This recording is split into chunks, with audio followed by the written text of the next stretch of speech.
Apparently, it was not just poor decision-making skill.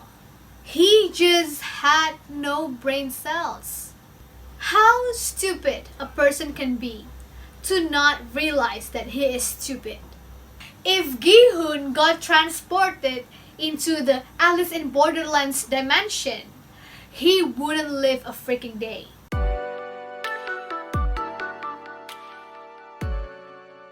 What is up, you guys? Welcome back to my YouTube channel. Last night I just finished watching Squid Game. I have a lot to say about it and not good stuff. Throughout this video, I will be using English because I feel like I can convey my thoughts and feelings better in English. So you can pick Bahasa Indonesia as subtitle if you want to. Without further ado, let's get it on. Squid Game is basically a story about a survival game where they invited players with money problems, with debts, to play children's game. Squid Game is currently topping the charts as #1 trending in Indonesia. The rival of the movie, Alice in Borderland, also topping the chart at #3, trending on Netflix Indonesia as well. Although they have similar stories, both about survival games, both movies have their own differences. Alice in Borderland sets out to be in another dimension, sort of like a parallel universe in Tokyo, Japan, where they have to play games to stay alive for a few days. The goal of Alice in Borderland isn't necessarily very clear. There are no prize other than you get to live for a few freaking days. And the focus of the movie is not just going through the games, but also trying to figure out the rules of the universe, trying to figure out who the heck is behind this whole other dimension, and how to get the heck out of this other dimension. While in Squid Games, they set out to be in a real life, real world kind of situation. They have clear rules in which they have to play 6 games throughout 6 days. They have clear objective, 45 billion won for one winner. So throughout the movies, we have to see all 456 players clear out the game, which put the emphasis on the games itself, and it is super shitty. Since we were following Gi-hoon, the main character, and the game already stated that they could only have one winner, I assume Gi-hoon would win the entire thing. Now, it's just a matter of how he won the game. And this is where my disappointment started. I was so disappointed that the game is luck-based. In Alice in Borderland, all the games, except for the hard type, actually have some kind of way to win, to stay alive. It makes the game even more exhilarating to watch, because you know they could actually win this shit, but they didn't. They bombed, and now they're dead. You can feel the regret and the disappointment more acutely. At the same time, when they win, the victory tasted even sweeter, cause like, hell yeah, they freaking conquered the game with a genius problem-solving kind of way. But in Squid Games, all the games were pure luck-based game. The only skill-based game that they played was the tug of war, which is super awesome, and I wished there could have been more games like that. Because of the luck factor in this game, I couldn't be truly happy when Gi-hoon won. In my opinion, there are other people who deserve to win more than Gi-hoon. Sebyok didn't deserve to die. Girly had brains. Girly had skills. Among all other players, I think Sebyok is one of the top players who can win the whole shebang. She was so overpowered that the writer decided to weaken her by making her suffer blood loss due to incidental shard of glass that stabbed her stomach. Also, the game is not psychotic enough for all the setups that the writer, the producer, the prop maker set out to make it look grandly psychotic. I hated the fact that they were killing losing contestants with guns. During the first game, it was so effective, like I literally flinched every time I heard the gunshot. But when they kept doing that for the second, the third, the fourth, the gun sound didn't faze me at all. It got so freaking boring. In Alice in Borderland, I was at the edge of my seat during every game, during every scene, because they were so creative in coming up with methods to kill people. While in Squid Game, it was as expected. You would die because of gunshot. Remember the third rule in the game that stated the game could be terminated if the majority of the participants voted to stop the game. They did vote. The game did stop. But then they got back in for the second time out of their own pure choice. Seriously, I knew the reason why the writer made that rule. But it also made me unable to empathize and sympathize with the characters, because in Alice in Borderland, these players were transported to other dimension out of the blue. They had no freaking choice whatsoever. But in Squid Games, you were given a choice whether you want to continue the game or you want to stop the game. And after successfully quitting the game, why the heck would you want to get back into the game? That's your freaking choice, man. So don't come crying now when you have to kill your friends during the game. It's so weird for me when player 69, after killing his wife in the marble games, he was kinda depressed and tried to convince other players to stop the game. You already witnessed the atrocity of the game in the first place. These people kill players for losing a children's game. How could you assume that they have enough empathy, enough sympathy to not make you kill your own wife? And also, don't you remember that they already said at the beginning there could only be one winner? Even if you managed to make it to final with your wife, you would eventually have to kill her, you know? Speaking of player 69, let's continue with other things that make me so disappointed with the movie. The characters. Before I bash them, I'll just say a few good things about them to make it fair. One, they are so realistic compared to the rival movie, Alice in Borderland. I think it's because Alice in Borderland was made in Japan. The film industry in Japan is not as big as the anime industry, so I think the film industry also kinda gravitate towards the anime industry and just like copy stuff that the anime industry works on. So that's why the characters in Alice in Borderland kinda unrealistic. It's very caricature, like the exaggerated kind of characters. I mean, I don't mind seeing exaggerated characters in anime, but for real life human to do things that anime characters would do, that's just plain freaking weird. In Squid Game, every characters are quirky in their own ways, but not like very exaggerated. It was done pretty well. They had realistic fear, they had realistic motivation, they had realistic response when they encounter a life or death situation. Two, the acting is dope. I don't quite keep up with Korean actors or actresses, but I assume they are not super well-known cast, except for Gong Yoo.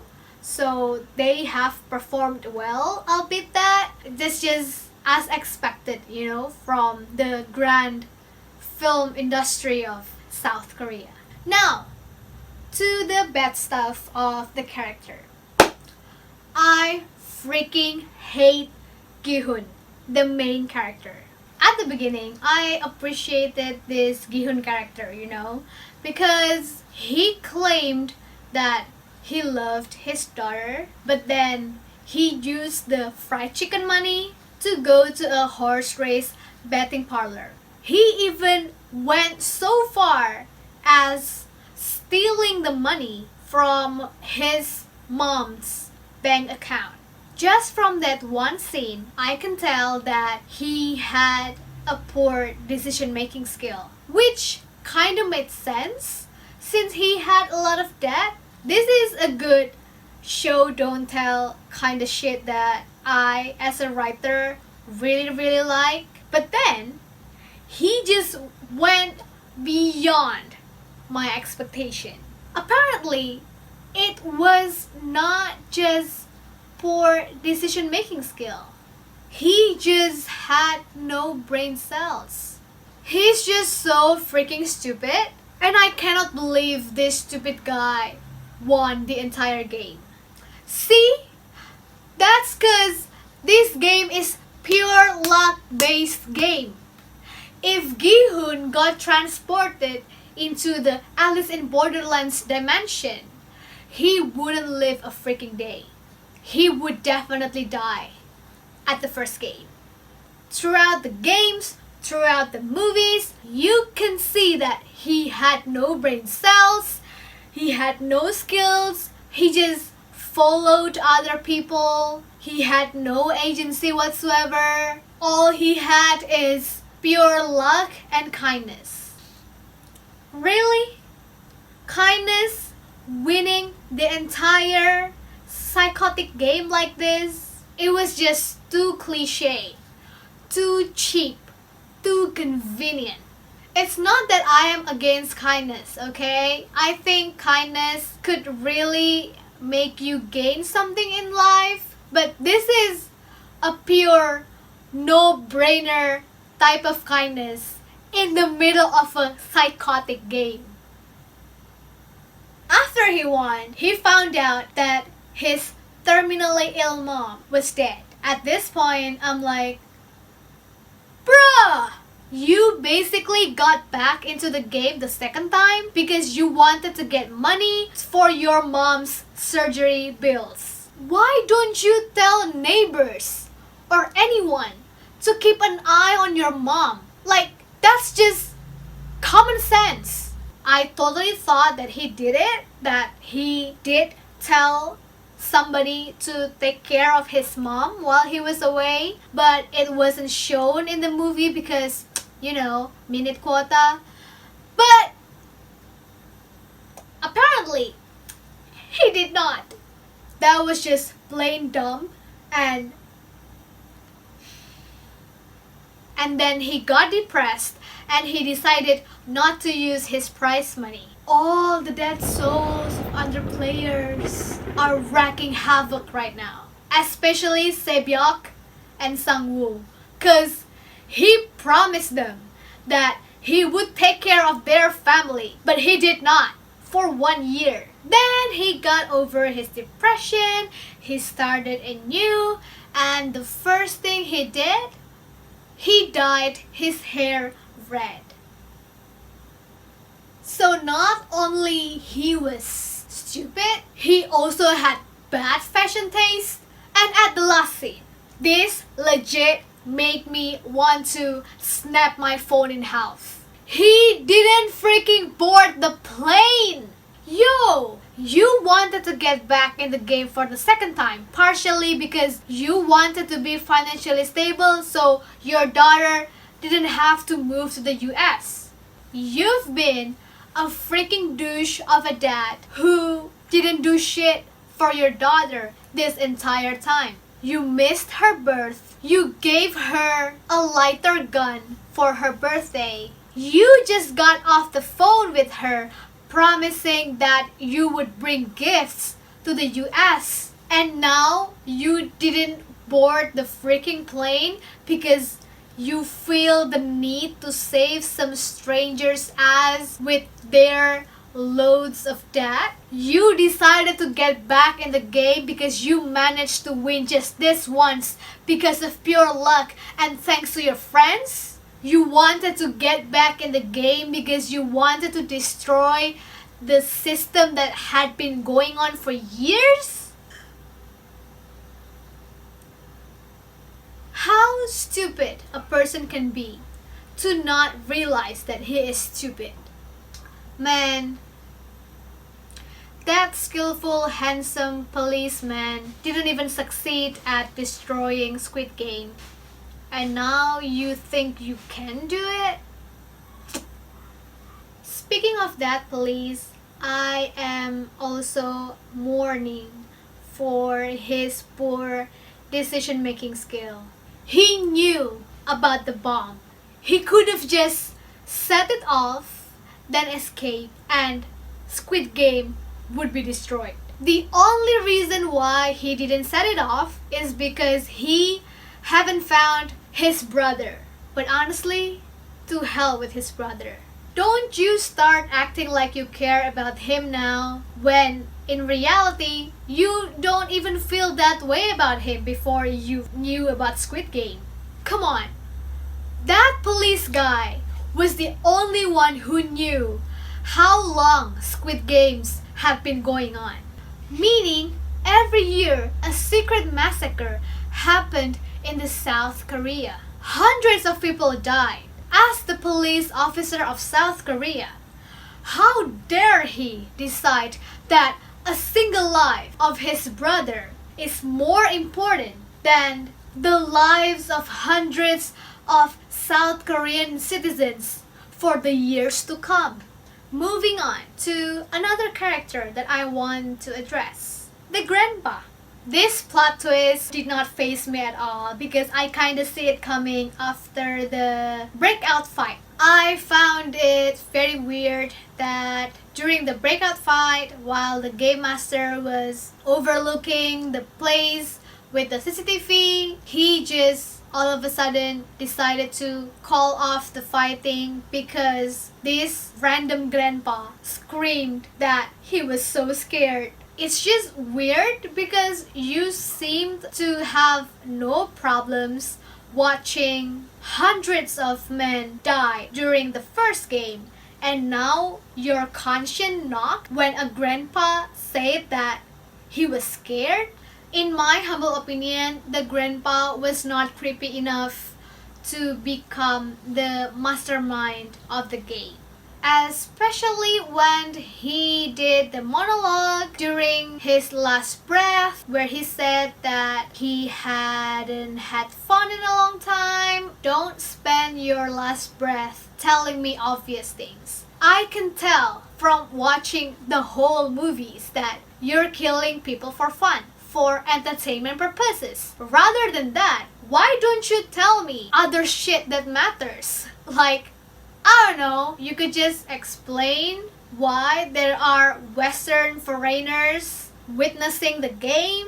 What are their roles? Are they investors or what? Why the champion of 2015's Squid Game become the game master? Or you could offer Gi-hun to become game master? There are so many possibilities, and the writer chose to go down that road to portray this grandpa as a nice guy, you know. He had more fun playing than watching doesn't necessarily mean he's a good guy, okay? Basically, this movie are lacking in character development, which is a typical mistake because most script writers focus on plot rather than characters. But for me, it's annoying because I think Gi-hun has no main character's energy at all. Now that I think of it, I think the writer should have just made Sang-woo as the main character, you know. He would give us a more satisfying ending than Gi-hun. Because whether he redeemed himself by sacrificing himself for Gi-hun, or go through a corruption arc where he becomes greedier and more evil. That kind of serves the moral of the story that money is the source of all evil and all humans are inherently greedy.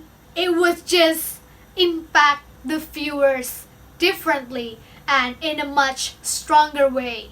Speaking of moral of the story, there is this one scene that hit me deep where the game master told his worker that he was going to kill him because he violated the equality principle for all players. It resonated with me deeply because I think privileged people think that we were given out equal chances in life when we are clearly not. A lot of social movements fighting for equality is the proof of that. The fact that this game system is more advantageous for male players compared to female players, the fact that there were people who had weapons, there were people who knew about the next game that they're going to play, the fact that the game master had no idea about all this shit and still believed that they were equal. I don't know, it's just so freaking real to the current world that we're living in. I don't know if the writer does intend to portray that message or it's just me reaching. I don't know, but it's a pretty good message, I think. All in all, I don't know why this series are so hyped up. I think it's pretty average and boring. I am looking forward more to Alice in Borderland Season 2 rather than Squid Game Season 2. If you are a fellow writer trying to write this kind of story, be it script writer or novel writer, please, please, please make the main character has agency and skills to actually win the game, or else it would look ridiculously unbelievable. So that's it for my long ass ranting reviews on Squid Games. Go like, share, subscribe, and press the notification bell button if you want to see more content like this in the future. I'll see you next time. Bye bye!